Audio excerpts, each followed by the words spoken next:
오늘 함께 나눌 하나님 말씀은 고린도후서 5장 14절에서 15절입니다. 그리스도의 사랑이 우리를 강건하게 하시는도다. 우리가 생각하건대 한 사람이 모든 사람을 대신하여 죽었은즉 모든 사람이 죽은 것이라.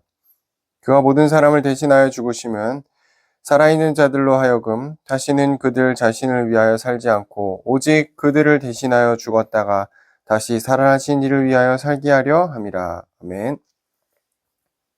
오늘은 그리스도의 사랑, 대속이라는 제목으로 함께 말씀을 나누겠습니다.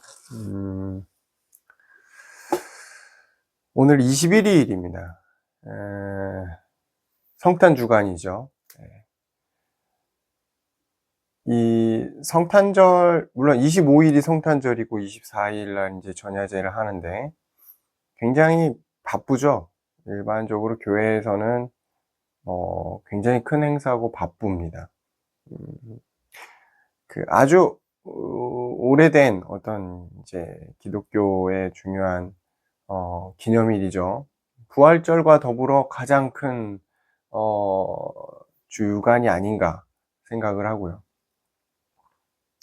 예수 그리스도가 오신 날을 기념해서 축하하는 의미로 이제 우리가 성탄절이라고 이름을 붙이고 기념해서 좋은 어떤 이제 행사들도 진행하고 그런 부분들이 있죠.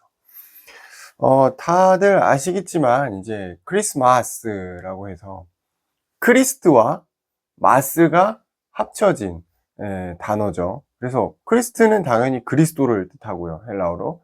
마스는 미사를 뜻해요.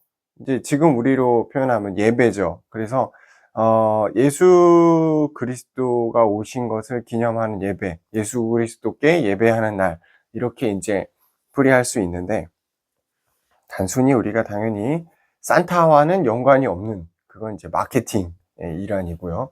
사실은 크리스마스는 예수 그리스도의 탄생에 대한 내용입니다. 탄생을 축하하고 기념하는 날로 우리가 알고 있으면 될 것 같고요. 오늘 본문을 연결해서 보면은 예수 그리스도의 오심과 이 본문, 죽으심은 당연히 연관이 있겠죠. 오시지 않았으면 죽으실 수 없는 거니까.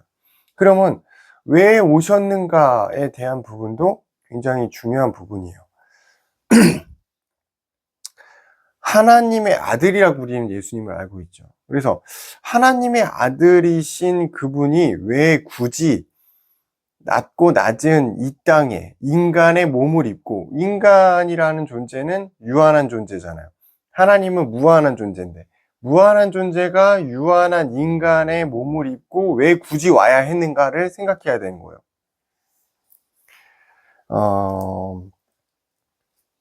답은 오늘 본문에 나와 있어요.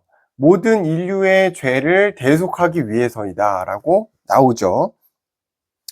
자, 이 대속이라는 표현은 대신 속죄했다 이런 뜻인데, 다른 사람의 죄를 대신해서 값을 치르는 걸 대속이라고 했다는 거예요. 그러니까 다른 사람이 죄를 지었어. 근데 그 죄를 그 사람이 감당할 수 없기 때문에 내가 또는 다른 사람이 그 죄를 대신 받아주는 거예요. 형벌을 받는 거죠. 또 이게 어떤 대속이 어떤 의미로 쓰였냐면은, 과거 이 노예 제도가 있었을 그 당시에는 노예를 사고 팔았잖아요. 그래서 이 노예에 대한 부분을, 돈을, 값을 주고 치르고 내가 사오는 거예요. 그러니까 대신해서 내가 값을 치른다라는 의미로 받아들이면 될 것 같아요.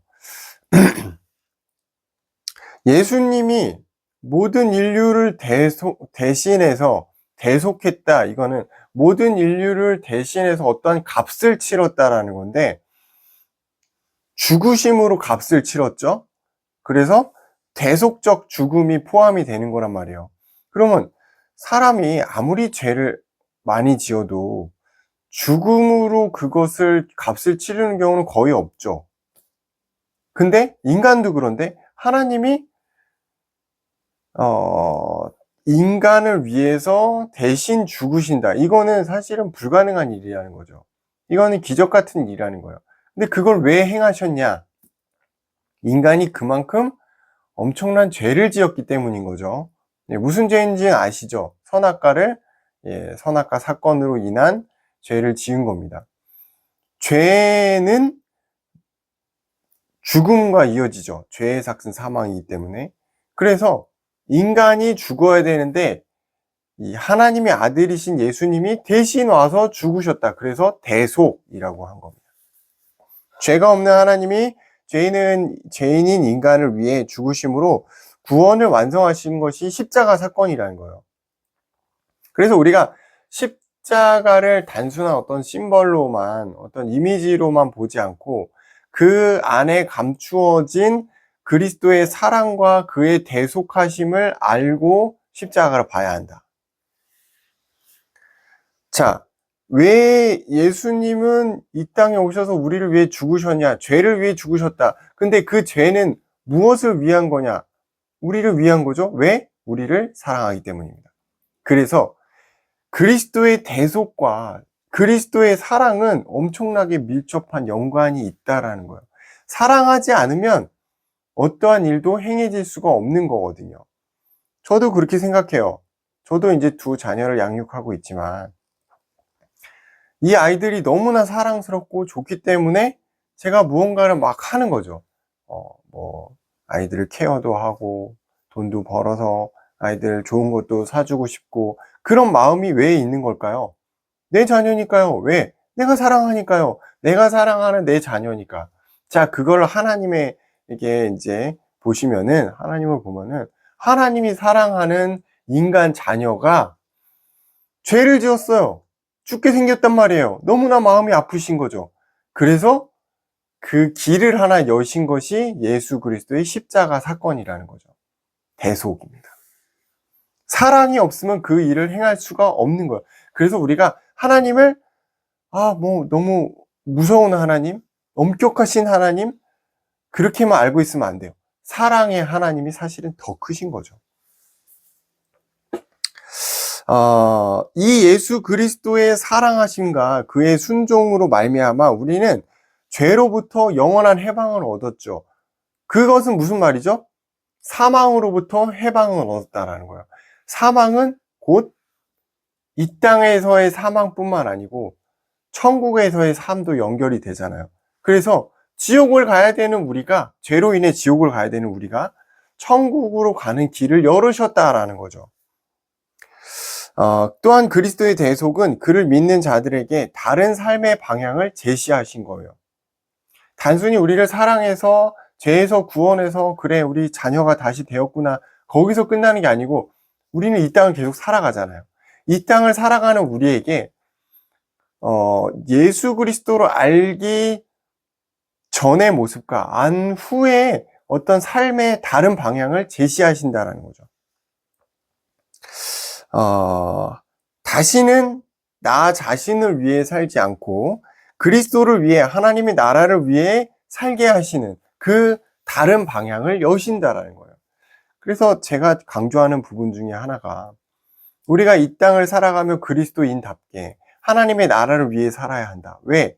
그분이 우리를 사랑으로 구원하셨고 그의 구원과 사랑을 알아가면 알아갈수록 우리는 그를 위해 살 수밖에 없다라는 걸 말씀을 드리잖아요. 그렇죠. 그의 사랑과 죽으심의 은혜를 깨달을수록 우리는 하나님을 위해 살아갈 수밖에 없는 거죠. 그분이 우리에게 그 다른 방향을 제시하신 거예요. 14절에 보니까 그리스도의 사랑이 우리를 강권하신다라고 나와 있어요. 여기서 강권이라는 표현은 헬라어로 쉰 에코라고 합니다. 사로잡다, 둘러싸다, 붙들어매다 이런 이제 표현이거든요. 강권한다. 그리스도의 사랑이 우리를 강권하게 한다. 이거는 그리스도의 사랑이 우리를 붙드신다. 우리를 둘러싸고 사로잡고 끌고 가시는 어떤 성도의 견인과도 연관이 있는 거죠.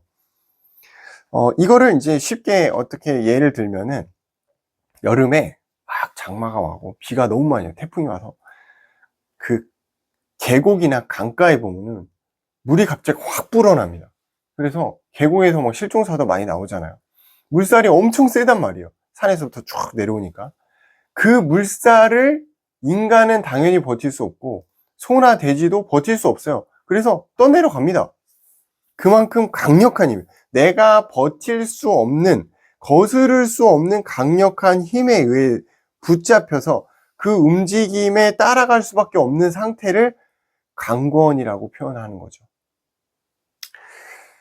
자, 그 강건함의 주체가 강압적이거나 어떤 압력이 있거나 이걸로 이제 알 수가 있는데, 사실은 그리스도의 사랑의 강건함은 그런 압력이나 어떤 압박이 아니에요. 사랑에 의한 아주 수동적인 결과라는 거죠. 우리가 그리스도인으로서 하나님의 나라를 위해, 하나님을 위해 그리스도를 사랑하며 살아가는 것은 하나님이 우리를 너 그렇게 해야 된다. 응? 안 그러면 죽어. 너 그러면 네가 어떻게 하나님 자녀라고 할 수 있어? 이런 부분이 아니고 그의 사랑을 깨달아 가며 갈수록 우리가 알게 되는 거죠. 아, 내가 나를 위해 살 게 아니구나. 하나님의 나라와 그리스도를 위해 살아야 하는 거구나. 그리스도의 사랑이 나를 그렇게 변화시켜 간다라는 거죠. 그리고 그리스도의 은혜와 사랑이 우리를 붙들고 인도해 가신다. 그게 강권이라는 겁니다. 강권케 하시는 하나님의 사랑을 우리가 알아간다는 거죠. 그래서 그리스도의 죽으심과 그의 사랑을 알아갈수록 우리는 다른 어떤 동기가 필요가 없는, 내가 이 땅을 살아가고 이 땅의 어떤 목표와 삶의 방향을 이루기 위해 살아가는 것이 아니고, 그건 동기라는 거예요. 그게 아니고 온전히 하나님을 위해, 하나님의 나라를 위해 내가 모든 것이 그리스도의 사랑을 위해 살아가는 존재가 된다라는 거죠. 그게 성화로 가는 단계예요. 나의 동기를 내려놓고 하나님을 위해 살아가는 것. 그러니까 당연히 죄와는 거리가 멀어지는 인생을 살아가겠죠. 성탄절을 준비하면서 우리가 예수님 너무 오셔서 감사해요. 아기 예수님 너무 귀하신 분. 여기에 포커스가 끝나는 것이 아니고, 뭐 축제하고 감사하고 막 선물 주고받고 거기서 끝나는 게 아니고, 그분이 오셔야만 했던 이유, 그리고 그의 죽으심으로 이루신 어떤 결과, 그 안에 우리가 구원함을 받아 하나님의 자녀가 됨으로 어떻게 살아가야 하는가, 어떻게 우리가 하나님을 위해 살아가야 하는가까지 갔으면 좋겠다. 그런 의미가 있는 성탄절과 크리스마스가 되었으면 좋겠습니다. 기도하겠습니다. 감사합니다, 하나님. 우리가 성탄절을 준비하고 기다리며 엄청나게 감사하고 또 기쁨으로 성탄절을 맞이합니다. 아주 값진 시간이 되게 하시고, 또한 그것을 넘어 그리스도의 사랑과 그의 값진 죽음을 통한 대속의 의미를 생각하며 우리가 어떻게 그리스도를 위해 더 가치 있게 살아갈지, 그의 나라를 위해 어떠한 것을 이룰지 고민하며 또 성찰하는 한 주간 되도록 인도하여 주옵소서. 지금은 우리를 구원하신 예수 그리스도의 은혜와 하나님 아버지의 사랑과 성령님의 역사하심이, 그의 죽으심과 대속하심, 또 그의 탄생을 기념하기를 원하는 모든 하나님의 자녀 머리 위에 지금으로부터 영원토록 함께 있을지어다. 아멘.